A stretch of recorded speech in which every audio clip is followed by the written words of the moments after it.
Are you bracing yourself for the storm of the century? The storm that's coming, apparently.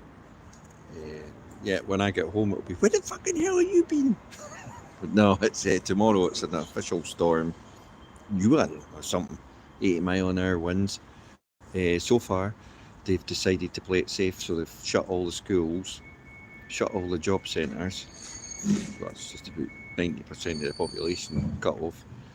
And shut all the golf courses, taking all the golf flags out. Nothing like it, eh? Can't I believe it?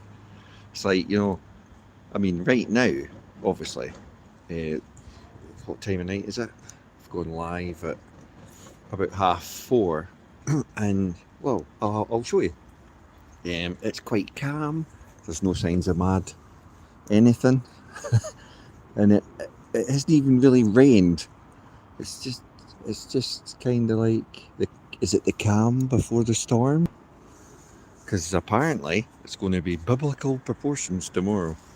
Anyway, look at this. Right, cappuccino from Stirling train station. £3. Got to be the best cappuccino going. Cracking cappuccino. Yeah. So we are live from a train station somewhere near you, and we're walking on the platform. We'll give everybody a couple of minutes to join the live. We sometimes do these on a Thursday or Friday, mainly because we're just wandering about now. This is an old station that, but the weather here, it could be the calm before the storm, who knows. We're using Fear 5.0 because everything's shut tomorrow. Everything, even St Andrews Links Trust has shut all their golf courses already, not even waiting for tomorrow. I mean, not that our weather forecasters ever get it right. Wrong. I don't know what I mean, but you know what I mean. Let's wait and see. It might happen, it might not happen. Let's not panic the population into. I mean, I read online that there's a don't go out the house order tomorrow for Edinburgh. That's if you live in Edinburgh, you are not allowed to go out the house. Literally, it's, well, you can see right now, okay, could be the calm before the storm. And we all know Michael Fish said back in the 80s, well, don't think it'll be a hurricane. We all know how that ended up. So obviously, they're playing it safe. But they're playing it with the fear. The Fear 5.0. Scare the living daylights out of everybody, right? Scare the living daylights out of everybody so they just don't go out the house. Bye. Heck, man, I mean, here, £3 for this cappuccino, Stirling train station. You've got to try it. It's the wee coffee place in between the stations. Lovely. Best coffee. Value for money as well. It's a big cup, so it's not like, half measures. And I've got Ravi. Hiya, pal. Yeah, we're just talking about this biblical storm that's going to come in. You can see I'm going live, right? And I can see the comments coming in later. Tomorrow, somebody will ping in, oh, well, we told you it was going to be bad. Oh, but, the schools are all shut. The job centres are all shut. That's what I'm saying. That's 90% of Scotland shut then, eh? And they've shut all the golf courses. They've actually taken the flags out of St Andrews, Old Course, and all the other courses in St Andrews, out the greens. So folk would be tempted to go and play. I mean, where are we getting here? It's like, we're all adults. If we look outside and we go, that's a bit windy, we're not going to go out in it, are we? Might get some daft guy walking his dog along the beach and that with 80-mile-an-hour winds and 40-foot waves. Or that guy in, what was the movie? The surf movie where they robbed banks. But they were robbing the banks to fund their surfing. Oh man, that was a good movie. Somebody put that in the comments and they were as the presidents of America because they wore masks and that. What was the name of that? It was a brilliant film, and they were robbing banks to fund their surfing. And at Point Break, we're not talking about the remake. We're talking about the original Point Break, right? The original Point Break. You got to watch that. And then at the end, he goes for and Keanu Reeves lets him go because he's like, he's going to go and surf that. So you just don't know what happens because it leaves you hanging, But he's going out to surf this fucking wave that's about 200 feet high, a once in 100-year event apparently, and it's shutting down Britain, stroke Scotland, stroke everywhere apparently. But it must be true because it's all over the media, and you've got to hang fire with that, So I hope you've all doing good, had a good day, having a good day, and doing what you can do in this climate. So I don't know where you are in the world, but where we are, the weather ain't exactly great. It hasn't been for a long time. It's been wet, and wet again. Which, if you were in the 80s, wet with Marty Pellow was, I'm not going to say great, but they weren't the worst band. They had a few good hits, and they were a bit I don't know, what would you classify wet as with Marty Pellow? It's hard to work out. Oh, big news. Aye, they keep saying there's a bad storm coming. Tip to fate, but I can see that it's not as bad. Look, I mean, right now, it's not as bad. Look, could be the calm before the storm. But big news is a breaking. I've got to tell you about Rick Shields. Now, Rick Shields, we all know he's with Performance 54, who are sidelined or virtual owners of Saudi. And now Rick Shields has tried to keep it hidden, but he's going to Live Golf. This is the breaking news that everyone thinks is a sort of surprise. It's not really. So, but the surprise for me is that Rick Shields is actually going to do this because it's going to take up a lot of his time on his, he's got young kids. He's going to have to, train.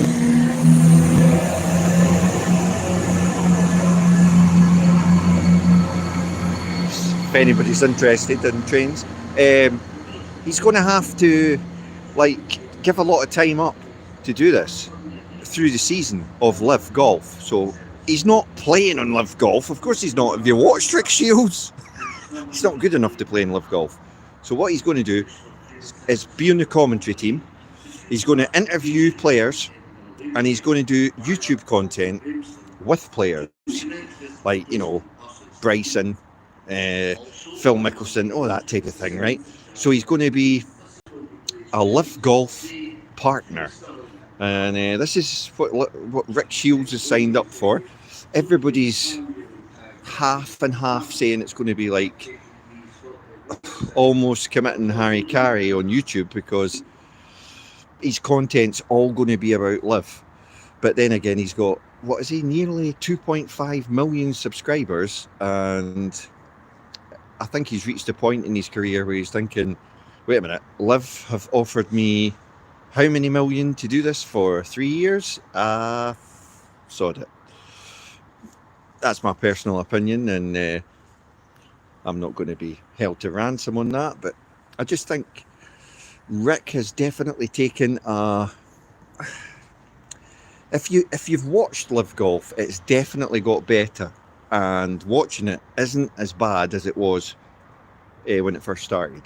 Also, the players are more approachable, I would say, and you feel more in touch with the players on Live than you do with the PGA or the DP World Tour, to a degree.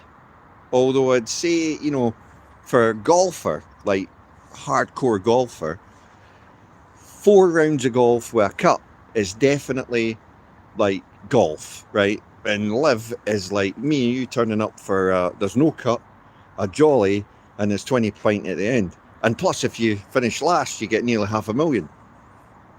It's quite tempting, eh?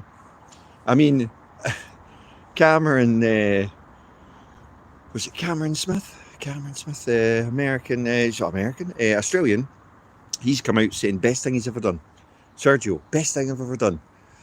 Every player signed for Liv, best thing I've ever done. I mean, for you and me and everyone commenting here, of course it's the best thing you ever done. You signed up for this Liv Golf thing and you took X amount of millions to do it. In some cases, multi-millions to do it. Brilliant, isn't it? Can't fail. You're on a win-win. So Rick Shields has jumped on the bandwagon, albeit he's given it a good... how long's Liv been going? A year, 2 years. He's certainly not jumped immediately, but now he has. Sorry, cappuccino. But that's the big news. And we mentioned it yesterday. He's kind of been putting little Easter eggs in his videos and he's been hiding things. He's going to have a big announcement, but that's the big announcement. Liv Golf, Rick Shields commentating, and that's going to take a lot of time up for him. That's the only worry I've got. Unless, I don't know, he could be taking his family with him. Who knows, to the events. Or maybe he's just got a deal, private jet in, private jet out. I mean, the money side of this is frightening. There is limitless pots of money. You can negotiate the deal you want. It's up to you. So you can't really criticise somebody for negotiating a great deal. I think that's what Rick's done. He's went for it. He's definitely separated YouTube. You've obviously got Bryson making huge bounds on YouTube. And all the other guys, Phil Mickelson, again, Liv players, they're all doing the media stuff that they need to do. So it'll be interesting to see where this all goes. It's just money. I mean, Rick's not going to be really losing any money out this. He's signed for an exorbitant amount of money, and he'll still have his YouTube income on top of that. So you're talking like huge amounts of money coming in. So, and if they have said, I mean, Saudi's amazing with the boxing. They fly boxers in, they fly boxers out. Eddie Hearn and that will say, we'll make any match happen if you give us the right amount of money, which kind of makes a mockery of actual competition in boxing. And I know boxing and golf are slightly different, but if you're an actual boxing fan or a golf fan and you want to see a match-up, you expect, right, just from a boxing sort of perspective, the guy to work his way through the ranks, fight the fights, and then be like, this guy's going to fight this guy and they're going to go for the heavyweight championship of the world. Why? Because he's earned his chance to do that. But with Saudi, it's like, well, I quite like to watch this guy fight and I want that guy to fight that guy. All right, okay. Well, that guy's come from nowhere and we didn't really know. He's not, no, but I want that. How much is it going to take? 200 million. Right, no problem. There's 200 million. I want that guy to fight that guy. Now, if you're Eddie Hearn or Frank Warren and somebody goes, there's 200 million, I want that guy to fight that guy, what are you going to say? No, well, he's no world ranked, so I can't make that happen. You're just going to go, you're going to give me what? 200 million? What, for that guy to fight that guy? No worries, give us a week, we'll set that one up. So, whether it's good or bad for boxing is yet to be decided. In the long run, I think it's got to be bad for boxing. And like Liv Golf, I think in the long run, it's got to be bad for golf. Because you're throwing money at it, and everybody, no matter what they say, is greedy. They'll take the money. Doesn't mean they've got the ability. You know what I'm saying? The ideal thing for me, before we finish this live, is a total unknown amateur It's not been done since the 1900s. Bobby Jones and etc. comes out of nowhere, qualifies as an amateur, and wins the Open. Closest anyone's come is Shane Lowry, who won the Irish as an amateur. So it can be done, but that would put the cat amongst the pigeons, wouldn't it? Because you can't buy talent. You can't like throw money at yourself and make you the greatest boxer ever or the greatest golfer. You've got to actually have talent, natural ability before, you know what I mean? There's certain things money can't buy. £3 for a cappuccino. I mean, what do I need to say anymore? But I think I'm not sure what the Saudi master plan is, but I just feel that it's going to be, once they own everything, then they have the monopoly, and then you are going to be charged through the backside to watch these things. That goes for football, darts, boxing, snooker, golf. The independence of the sport that we all know and love, that we play as amateurs, will be gone. It will be a complete money will buy everything sport division thing. That's what I think. It's like a corporate thing, buying their way in slowly. It's kind of exciting and kind of great now. Rick Shields obviously thinks that, but who knows? I mean, where's it going to all end? Anyway, thanks for tuning in, and we'll keep you posted on the storm. And if it goes bonkers tomorrow, we might well go live just to say, well, actually, it's a bit dodgy today, but we'll wait and see.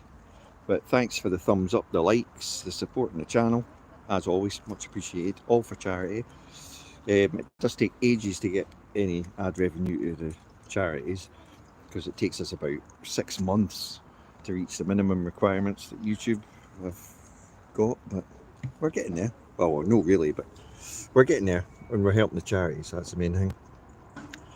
So thanks for tuning in, posting the comments, and see you all soon.